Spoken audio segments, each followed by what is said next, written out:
দুইটা দুইটা ভয়ঙ্কর পাপের কথা বলে দেই। এই দুইটা পাপে যারা আসক্ত হয়ে আছে তারা তওবা করে ফিরে আসলে পরেও সারা জীবন তাদেরকে এটা সাফার করতে হবে। কথা বুঝতে পারছেন না? তওবা করে ফিরে এসেছেন মনে করে, তারপরেও আপনাকে সারা জীবন এই পাপের ফলটা ভোগ করতে হবে।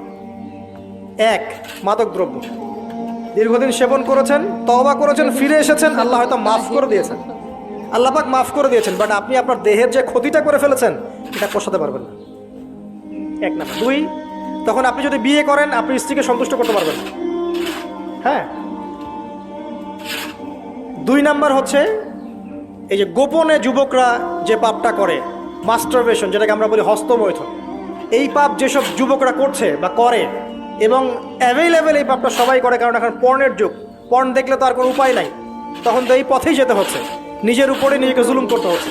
যারা হস্তমৈথুনে অভ্যস্ত হয়ে গেছে এরা যদি তওবা করে ফিরেও আসে, শরীরের যে ক্ষতিটা হয়েছে এটা পূরণ হবে না কখনো।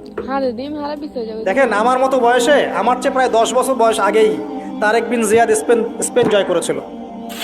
আমার যে বয়স এখন চলছে 30 পার হয়ে গেছে, এর চেয়ে আরও প্রায় 10 বছর আগে মুহাম্মদ বিন কাসিম এই সিন্ধু জয় করেছিল।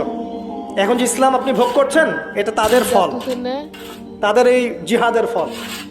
তো এখন আমাদের এই যে 20 বছর 30 বছরের যুব সমাজের দিকে তাকায় দেখেন, একবার তাকায় দেখেন, চেহারাগুলো একটু দেখেন, চেহারা দেখেন, এক একটা চেহারা দেখেন, চেহারায় নূর নাই, নষ্ট হয়ে গেছে, নামাজ নাই, চোখগুলো বসে যাচ্ছে, কারণ সারা রাত জেগে থাকছে, ওই যে টিকটক টিকটক টিকটক সারা রাত।